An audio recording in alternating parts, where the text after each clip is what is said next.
Hi, thanks for joining me on Wilderness with Amani. It's cooling off and I'm at Lake Tahoe. And I'm at the entrance of Emerald Bay State Park. I want to try to hike down and get to the opening where Emerald Bay hits the main lake. The water's a lot higher, that entrance has been wider. And I want to fish the side where the deep channel is where the boats come in and out. I only fished there once. It was super windy. I went out there for a minute, and it's the only brown trout I've caught in Lake Tahoe. In all of the clips of my Lake Tahoe fishing shore list, this is where I caught the only brown. I think I had another clip I caught like an 8-incher and let it go. But I caught this brown on power bed. I went down there, and there were huge waves, and if you watch the video, you'll see what I mean. So the reason I'm coming to this spot today, there's very little wind on the lake. Because when there's wind, it's really nasty out there. I'm not looking for nasty. I'm looking to kick back. So let's start hiking down here and see what's up. And let's get down there, get our lines in the water. I don't know what to expect as far as snags, stuff like that, because I only fished there for about a half hour last time. This could be a real easy day. This could be a long day. This could be a productive day. This could be a waste of a day. We'll just have to see how it goes. So let's go start fishing. It's chilly. It's about 30 degrees, but I got here a little bit later by design. It's about 8:30. Just because if you get out here at like 6:30, it's like 18 degrees. But if you wait a little bit longer, it gets up into the high 20s and 30s. So the last time I was here, there was a lot of snow. So I think getting down here is going to be a heck of a lot easier today. There are these piles of firewood everywhere, like A1 firewood and kindling. I mean, you got to work on this a little bit more. I live in an apartment and don't have a fireplace, but I've had enough campfires and I've been camping enough over the years where I look at wood like that and it still looks like currency to me. So I can appreciate a good stack of wood. I'm just gonna keep following this main road. I can't remember. I just remember it's a long walk. So I mean, I'm not stopping until I get out to that entrance. That's what I want to fish. That's what I want to see is good. But with that said, it's been a while since I've been here. Without the snow, it looks different.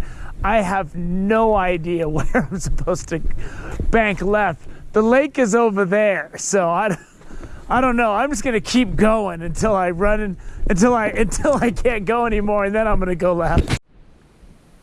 I don't know what I was thinking, but I just tried to do this without putting gloves on, and it's really cold. I mean, there's not snow on the ground, but if there was a weather system right now, it would be snowing. So my hands were just numb. I was walking, and I'm like, why am I trying to be like the guy at the Buffalo Bills game with no shirt on, trying to act tough? So there's the main lake. That looks really far. I don't want to go really far. I think Emerald Bay entrance is right over there. So this is good. Let's go figure this out. I don't know if this is right, but here's the Overlook Trail and it looks good. Emerald Bay is right down there. The entrance should be right over there. So I'm gonna have to get over there and start making my way down. Okay, the Overlook Trail is wrong. The Overlook Trail is going up there. There's a road right down there that is heading down to where I want to go. You know what I want? I don't want the Overlook Trail. I want the paved road. All right, I was able to cut down to this road pretty easy because this is a campground. There's trails and paths everywhere. This goes down. I was going up there, which wasn't gonna do anybody good who wants to go fishing. This road here seems to be heading straight down to where I want to go. Ooh, look at that. That full moon might not help me. But there's the Eagle Falls Trailhead at the back. There's that island, and then the boat camp is straight across, and that's where I usually fish. it's usually chill. The water's really high, man. Like, I walked around on that side out there, and the water was really shallow on the far side of the entrance. And all the stuff I was walking around on is well underwater. So this could be good. So here's a trail that says lake access. And the entrance is right down there. I think this goes to a beach just on the inside. So if you just stay on that main road and come all the way down, it just keeps going down. That's where you want to go. If you aren't a fan of walking, this is not a fishing spot for you. I do not want that lake access trail. That is going in the wrong direction. I'm gonna continue to go down the road because the road's gonna get me down to that lower level there, and then hopefully I can just shoot down. All right, it loops out at the very bottom. This is the end of the line, but I'm going right down there. And it doesn't look that far. It looks like it's about a quarter mile. But hopefully there's a trail down to the water. And it looks like there kinda is, but I couldn't be sure because I haven't been here in a year. This was completely covered with snow when I was here, so I have no idea where I'm going.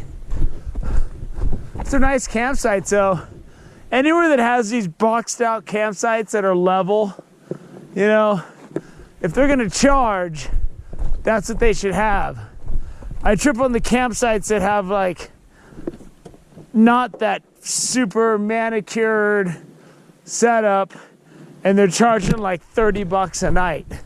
So if you go down to that last campground, there seems to be a trail that goes down right down to the lake. And that's where I'm going. All right, this is far but easy. And there's buoys out there.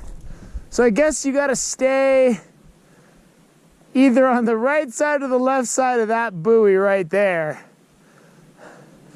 And last time I was here, it was much lower. And I was fishing off rocks out there. So I gotta keep in mind that those rocks are there. I'm gonna go scout the front. I'd really like to stay right here because it looks like you could take a really nice nap. So what I'm gonna do first is I'm gonna do a test cast and see how deep I'm looking at. So right here I have an 11 count with a 1/2 ounce sinker, and I'm winging it way out there. I'm hoping for a little bit more of a channel than that. I think I'm just falling short of the main channel, which is a problem when I want to reach the channel. So I'm gonna see what's right around the front tip. So I came out to the point and it's the same 11 out here as it is in that really comfortable spot. So I'm gonna go wrap around the corner to the comfortable spot. And if I don't have anything by like 2, maybe I'll come try out here. But I need a reason to fish a spot. And if I'm gonna be chilling on this, as opposed to that nice soft sandy area where I can lay down, I'm going for the lay down. I am not liking the depth here at all. I feel like I threw my power bait as far as I could, and I got it out there a ways, and it was only a 7 count. And my night crawl was at like a 9 count. So I shortened my leaders. I might shorten my power bait leader to like 2 feet and just whip it as far as I can. I did catch that big brownie that day, but it was really storming waves, and sometimes the fish will come in when there's less light and there's waves like that. So we'll just have to see. If you want to see how I'm rigging up, go to my fishing tips playlist. Rigging up for reservoir trout clip and my general strategy for deep water reservoir trout both have overlapping information. The only difference is for Lake Tahoe, instead of 6-pound test through and through, I use 8-pound mono as my main line, and then I got a 6-pound leader, and then I use a 1/2 ounce sinker so I can throw it out really far and it sinks really fast, because a lot of times I'm fishing in high wind out on Lake Tahoe. I gotta move. It is so shallow over here. The last time I fished here, the lake level was way down, so I was able to cast into that channel, and it was a lot deeper. I'm hitting like 5, 6, 7 counts with a half-ounce sinker until it hits the bottom. I want to flesh this out, but I also want to catch something, so I gotta go figure something out right now. I moved around wrapped around to the front, and there's a lot of boulders out here. It's a lot more leg snappy when I'm jumping around. I prefer big boulders to jump on, not this little stuff. This little stuff will snap your leg. But the water's deep. I can get up to a 20 count with a half-ounce sinker with the power bait, and I can get up to like a 15 count with the night crawler because full crawlers are harder to cast. Got some roots, rocks, and dirt I can work with in combination, and hopefully it can be kind of comfortable or something that's remotely close to comfortable. So I'm out. Let's go. This is a better spot than that spot in the front. It was just too shallow. Cast it out. The fish just ripped into my power bait. Man!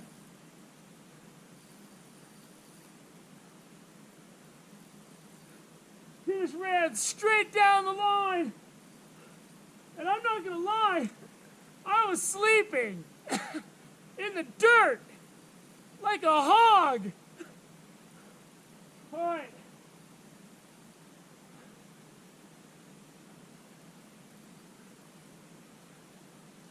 All right. I cast it out. And I wonder if it's a fish. There's been this fish jumping out there all day. Ooh.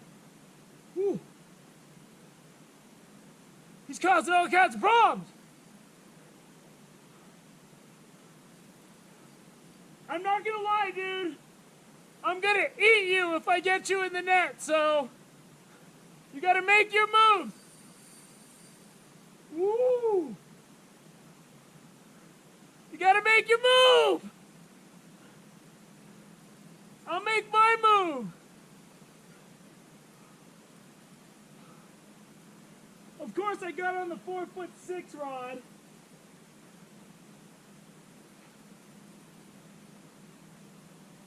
Come on, buddy. There's a lot of boulders out there, but there's not like one big thing.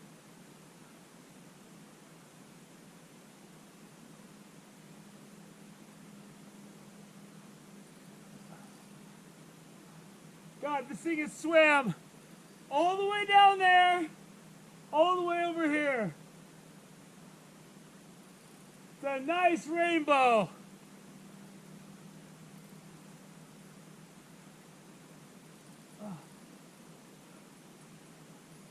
Come on, buddy.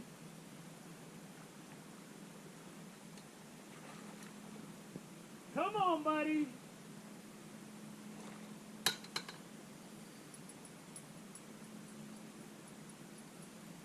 You always got to think about that size 18 treble hook I use.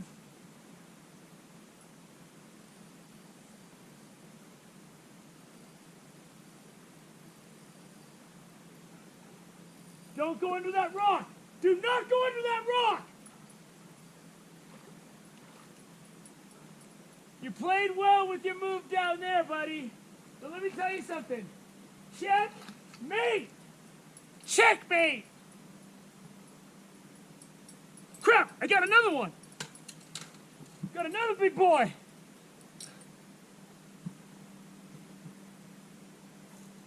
Oh. They must have been schooling. Oh, he came off. He came off. That's what it comes down to. Check it out. That little size 18 treble hook right in the corner of his mouth. Because when they smack it and run, I think that's where it ends up, the last place it can hook. But I'll take the last place. Let me lay this guy out. Let's measure him and let's take a look at this beautiful rainbow trout. So from tip to tail, you're looking at 21 inches, like a shade under 21. It's not so much how long this fish is, It's the dimensions of this thing. It's fat. Right there, my backup clothes are my pillow, and I was all cold. Well, that's gonna do it.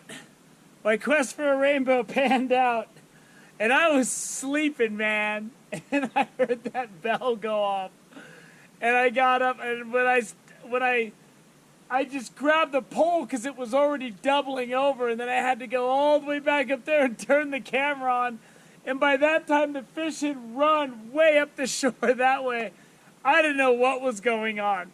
I'm still half asleep, so I'm packing up my stuff. I'm going to go. I forgot my fillet knife at home, and I had to use my scissors. I use these scissors to cut my line. I use these scissors to open it up, and then I can just, I pulled the guts out and stuff. And then I'll fillet it when I get home. It's already packed on ice. The meat, just as usual, just looks like salmon. When you open it up, it's as pink as salmon. When you cook it, it looks like salmon. I love these rainbows. They're so good. And that the entrance area right around the corner didn't pan out. It just wasn't deep enough. You know, I mean, I'd throw my weight out and I'd go to count and it would already be on the bottom. And I think it's because the water's up so high, I can't reach. There's a narrow channel out there. And that's where I got that one brown I caught in Lake Tahoe. And that's all, you can find that on my Lake Tahoe clip. I was fishing over there and it was stormy and there were waves coming in and there was ice on the rocks and it was treacherous as heck. But I got that big brown. But I got that rainbow, and that rainbow's gonna feed. I told my neighbor if I caught fish, I'd give him some. That's probably gonna feed him tonight and feed me 2 times. That's how big that fish is and how much meat it's got on it. So today worked out great. And I'm still ready to go fish Emerald Bay over where I usually fish, and I just wanted to come out here and scout out that point. That really didn't pan out. And this spot's okay, but it's really far to walk all the way out here when I can, you know, there's just more comfortable places.